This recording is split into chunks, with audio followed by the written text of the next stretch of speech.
Cell Health, reboot your body, omega-3 oil extracted from algae, strong heart, sharp mind, healthier you.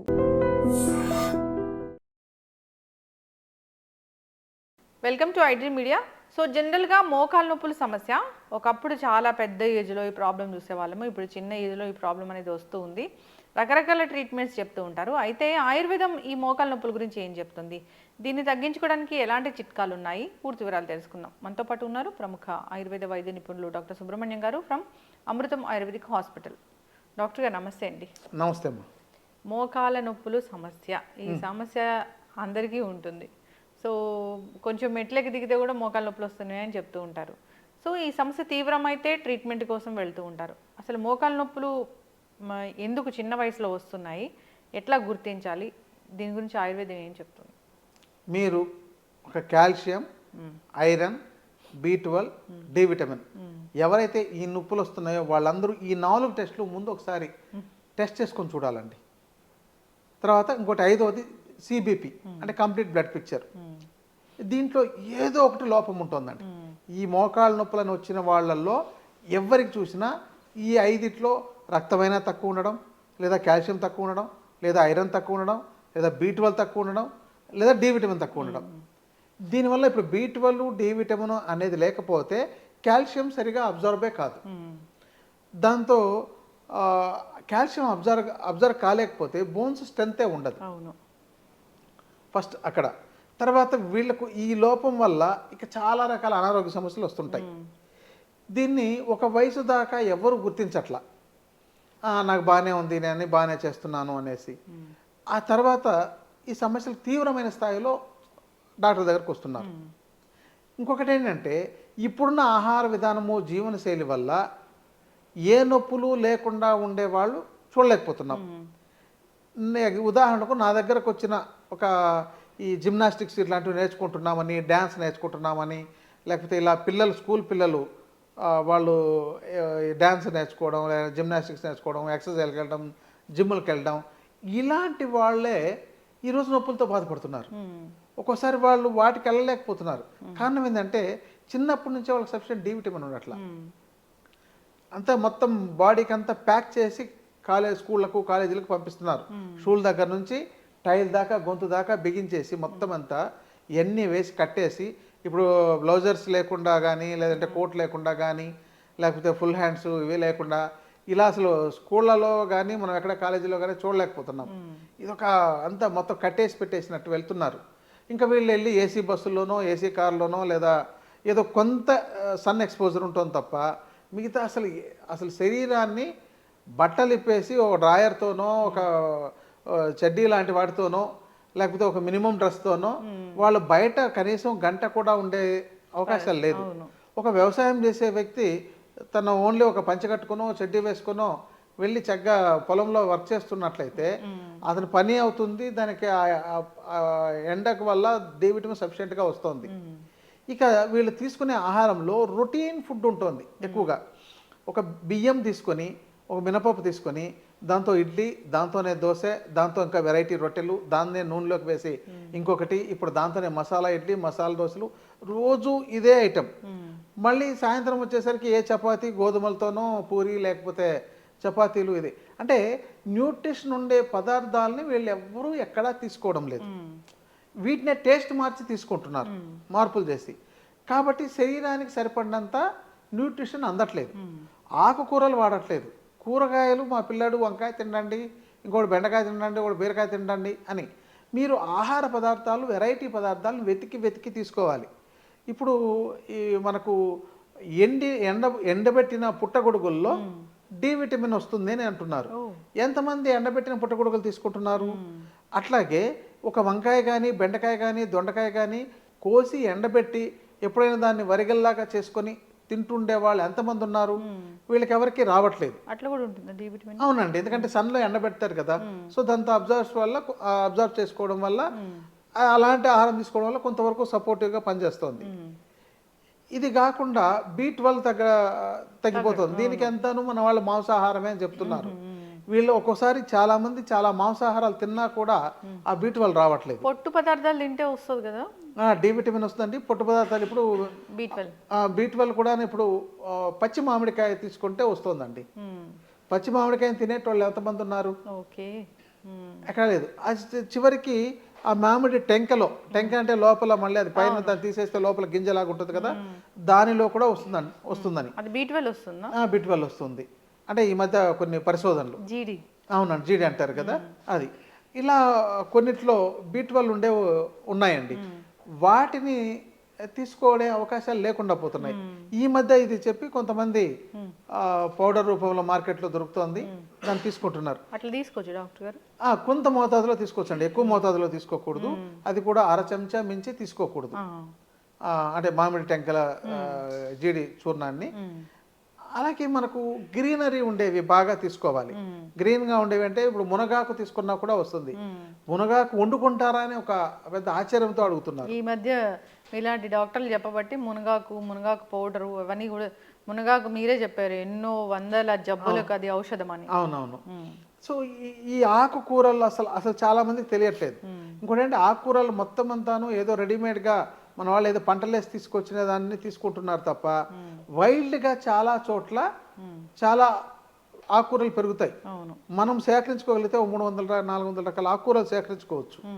మన వాళ్ళకి 30-40 కూడా తెలియదు, చివరికి 3 దగ్గర 4 దగ్గర ఆగిపోతున్నారు. సో ఇలాంటి వాటి వల్ల సఫిషియెంట్ న్యూట్రిషన్ లేక, బ్లడ్ లేక ఈ యొక్క సమస్య వస్తుందండి. ఇప్పుడు మోకాల నొప్పులు సమస్య వచ్చింది, ఆయుర్వేద వైద్యుల దగ్గరికి వచ్చారు, ఎట్లా తగ్గిస్తారు? కండిషన్ అండి, వాళ్ళకి ఇంకా రకరకాల కారణాలు ఉంటాయి. ఒక న్యూట్రిషన్తో ఎక్కువ మందికి న్యూట్రిషన్ లోపంతోనే ఎక్కువ వస్తుంది కాబట్టి ఇది ఎంతసేపు చెప్పాను. ఇక మిగతా అది ఇప్పుడు గ్యాస్ ట్రబుల్ ఉన్నా కూడా వస్తుంది. ఎవరికైతే గ్యాస్ ట్రబుల్ ఉందో చాలా రోజుల పాటు ఉన్నప్పుడు ఆ జీర్ణం కాని పదార్థాలు లోపల అలా ఉండిపోవడం వల్ల ఆమవాతం అనేవి డెవలప్ అవుతుంది. అది కీళ్ళలో వాపులు వస్తాయి. దానివల్ల వాళ్ళకి అప్పుడప్పుడు ఫీవర్ రావడం, ఈ జాయింట్స్ అన్ని వాపులు చేయడం, ఉదయం లేవగానే ఎలా అంటే అవి కనీసం ఇవి మడతపడడానికి కూడా కష్టంగా ఉండడం, ఈ సమస్య వల్ల కూడా దీన్ని ఆమవాతం అంటారు, రొమటాయిడ్ ఆర్థరైటిస్ అంటారు. ఇది ఎక్కువ మందికి వస్తుంది. తర్వాత మీకు ఇందాక చెప్పిన ఈ న్యూట్రిషన్ లేక కొన్ని రోజులకు ఆస్టియోపోరోసిస్ అనే ప్రాబ్లం వస్తుంది. ఈ కొల్లాజన్ అనే పదార్థాలు ఉండగలిగే పదార్థాలని తీసుకోకపోవడం వల్ల ఎప్పుడు లిమిటెడ్ ఆహారం, చూడండి ఇంత పెద్ద శరీరం, ఒక 80 కేజీల శరీరం ఉండే వ్యక్తి నాకు జీర్ణం సరిగా అవ్వట్లేదని 2 ఇడ్లీతోనూ 2 చపాతీలతోనూ 1 కప్పు రైస్తోనూ సర్దుకొని ఆ రోజు గడిపేస్తున్నారంటే ఆ శరీరానికి కొన్ని రోజులకు సరిపడినంత న్యూట్రిషన్ లేక వాళ్ళు కొంత దూరం నడిస్తేనే అలసిపోతుంటారు. అందుకని వీళ్ళ జీర్ణ వ్యవస్థ సరిగా కూడా ఉండట్లేదు, ఆకలి అవ్వట్లేదు. ఆకలి లేకుండా ఉండే వ్యక్తికి న్యూట్రిషన్ ఎక్కడ అబ్జార్బ్ అవుతుంది? కాబట్టి ఇదంతా న్యూట్రిషన్ లోపాలు. ఇక తర్వాత డీజనరేటివ్ ఆర్థరైటిస్ అని ఏజ్ పరంగా వచ్చేది, వెయిట్ పెరగడం వల్ల, దానివల్ల కొంత అది మోకాళ్ళ మీద బరువు ఎక్కువ పడి దానివల్ల రావడం. రెండోది ఏదైనా ప్రమాదాలకు గురై నొప్పులు రావడం. ఆ తర్వాత వీళ్ళ ఒబేసిటీతోనే కాకుండా మనకు ఇతర కారణాలు చాలా రకాలు ఉన్నాయండి. ఏదైనా డిసీజులకు మందులు వాడడం, ఇలాంటి వాటి వల్ల చాలా మందికి మోకాళ్ళ నొప్పులు వస్తున్నాయండి. ఇది రూట్ కాజ్ ఏంటి తెలుసుకొని దానికి ట్రీట్మెంట్ ఇవ్వడం. అవునండి, ఇది వైద్యుల పర్యవేక్షణలో చేయించుకోవడం చాలా ఉత్తమం. చివరికి రోజు ఆయిల్తో మర్దం చేసుకొని స్నానం చేయండి అని ఆయుర్వేద శాస్త్రం చెప్తుంది, అభ్యంగం చేసుకోమని. మన వాళ్ళకి స్నానం చేయడానికే టైం సరిపోవట్లేదు. అందుకని గుప్పెడు నీళ్లు పోసుకొని అలా 2 చెంబులు పోసుకున్నామని బయటకు వచ్చేస్తున్నాం అనే వాళ్ళే ఉంటున్నారు. అవునండి, అది మనం రోజు అభ్యంగం చేసుకోవడం వల్ల నొప్పులు చాలా వరకు నిరోధించవచ్చు. అదొక కారణం. రెండవది ఏంటంటే చాలా మందికి చూడండి, మీరు వాళ్ళ దగ్గరికి వెళ్తే స్మెల్ బాగా దుర్వాసన వస్తుంటుంది. కారణం ఏంటంటే వాళ్ళ శరీరంలో చెడిపోయిన కణజాలం, మృత కణజాలం లోపల ఉండడం వల్ల. ఎందుకంటే వీళ్ళు న్యూట్రిషన్ లేని పదార్థాలు తీసుకోవడం, సరిగా విరేచనం కాలేకపోవడం, కాన్స్టిపేషన్ మలబద్ధకం లాంటివి ఉండడం వల్ల ఈ యొక్క దుర్వాసన వస్తుంటుంది. అందుకని శరీరం ఎప్పుడు దుర్వాసన వస్తుందంటే వాళ్ళకు లోపల మృత కణజాలం ఉన్నందువల్ల చాలా వరకు చాలా ఆర్గాన్స్కు ఇబ్బంది కలిగే అవకాశాలు ఉన్నాయి, రోగాలు వచ్చే అవకాశాలు ఉన్నాయి. కాబట్టి వీళ్ళు ఏంటంటే వైద్యుల పర్యవేక్షణలో అప్పుడప్పుడు విరేచన చికిత్స అని ఒక ఔషధాలతో కొన్ని తీసుకునే ఉంటాయండి. శరీరం శుద్ధి చేసుకోవడం, మంచి కణజాలాన్ని డెవలప్ చేసుకోవడం, ఇలాంటి వాటిని వైద్యుల పర్యవేక్షణలో చేసుకోవాలి. దీనికి ఇంకా చెప్పాలంటే ఆయుర్వేదంలో పంచకర్మ చికిత్సా విధానం అని ఉంటుంది, ఆ విధానంతో చేసుకున్నట్లయితే ఇవి తగ్గుతాయండి. మరి మోకాళ్ళ నొప్పులు వస్తున్నాయి, ఏదైనా దాని మీద ఆవిరి లాంటిది పెట్టడం కానీ ఏదైనా పెడితే ఇది నొప్పి తగ్గుతుంది అని ఏమైనా అంటే రెమెడీస్ ఉన్నాయి? హోమ్ రెమెడీస్ చాలా ఉన్నాయండి. ఇసుక వేపుడు చేసి ఒక గుడ్డలో ఒక మూట కట్టి కాపడం పెట్టుకున్నా కూడా కొంతవరకు తగ్గుతుందండి. ఏదైనా ఆయిల్ని మర్దన చేసుకున్నా కూడా తగ్గుతుంది.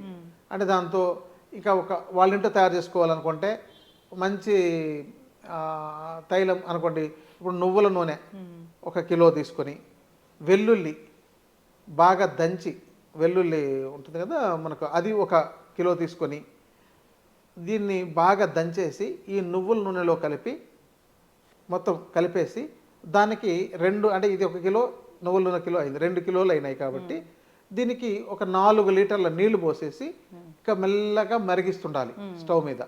మరిగిస్తే మొత్తం ఆ నీరంతా ఆవిరైపోయిన తర్వాత ఈ వెల్లుల్లంతా మాడిపోయినట్టు అయిపోయి ఆ మొత్తం తైలం మాత్రం మిగులుతుంది.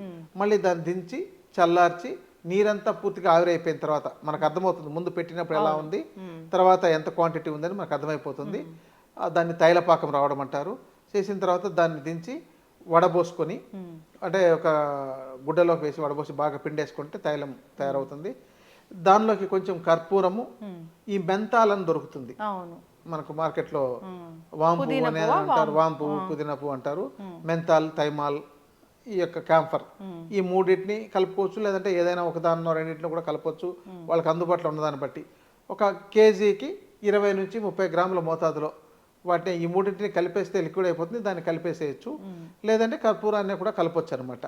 మనకు దాంతో ముద్ద కర్పూరం తీసుకోవడం మంచిది, పచ్చ కర్పూరం కూడా తీసుకోవచ్చు. అలా కాకుండా హారతి కర్పూరం తీసుకోవద్దు. హారతి కర్పూరం అది ఆర్టిఫిషియల్ కదా, ఆర్టిఫిషియల్. ఇది ఏదంటే ముద్ద కర్పూరం కూడా ఆర్టిఫిషియలే, కానీ దాంతో అక్కడ వెలగడానికి కొన్ని వేరు కలిపింటారు, ఇది అలా కలిపి ఉండరు అనమాట. దీన్ని కలిపేసి ఈ ఆయిల్తో వీళ్ళు నొప్పులకు మర్దం చేసుకుంటుంటే నొప్పులు తగ్గుతాయండి. ఇక వీళ్ళకు కాల్షియం డెఫిషియన్సీ, ఇంతకు ముందు చెప్పినట్టు కారణాల్లో ఏమైనా ఉన్నట్లయితే వాటికి తగిన చికిత్స కానీ టాబ్లెట్స్ తీసుకోవడం కానీ, లేదంటే వైద్యుల పర్యవేక్షణలో మునగాకు లాంటివి హెర్బల్స్ కొన్ని వాడుకోవడం కానీ చేసుకున్నట్లయితే ఈ సమస్యను అధిగమించవచ్చండి. చక్కగా చెప్పారు డాక్టర్ గారు. ఎందుకు వస్తుందంటే మీరు చాలా చెప్పారు, కారణాలు ఏంటి అని చెప్పారు. ఆ కారణాలు కరెక్ట్ చేసుకుంటే మోకాల నొప్పులు తగ్గుతాయి. అంతేకాదు రకరకాల హోమ్ రెమెడీస్ కూడా ఉన్నాయి, ఉపశమనం కావాలంటే ఆ విధంగా చేసుకోవచ్చు. డాక్టర్ దగ్గరికి వెళ్తే అసలు ఏంటి వాళ్ళ ప్రాబ్లం అనేది దాన్ని కరెక్ట్ చేసి ఈ ప్రాబ్లం తగ్గించడానికి ట్రీట్మెంట్ అనేది ఇస్తారు. చక్కగా చెప్పారండి, ఫాలో అవ్వాలని కోరుకున్నాం. ధన్యవాదాలు డాక్టర్. నమస్తే అండి. Sir, one life lesson what medicine has taught you. Whatever you can do without expecting. But I really believe మన పాజిటివ్ యాటిట్యూడ్ ఉంటేనే మనం ఏదైనా సాధించగలం. గట్ ని మనం కరెక్ట్ గా డీల్ చేసినట్లయితే అది మనకి పాజిటివ్ హార్మోన్స్ ని రిలీజ్ చేస్తుంది. షుగర్ వచ్చిన వాళ్ళ పరిస్థితి ఏంటి? పొట్ట దగ్గర పెరిగితే దాన్ని ఆండ్రాయిడ్ అంటారు, ఆండ్రాయిడ్ ఫోన్ కదా. అసలు థాట్స్ ఎందుకు వస్తాయి? బ్రెయిన్ డెడ్ అంటే దానికి ప్రపంచం అంతా కూడా కొన్ని నిర్దిష్టమైనటువంటి లక్షణాలు. మానసికంగా ధైర్యంగా ఉంటే క్యాన్సర్ జయించవచ్చు. You are a doctor for a cause sir, అంతే. వాళ్ళకి వచ్చిన ఆదాయం కాకుండా ఫ్రీ సర్వీస్ ఎంతమందికో చేస్తుంది.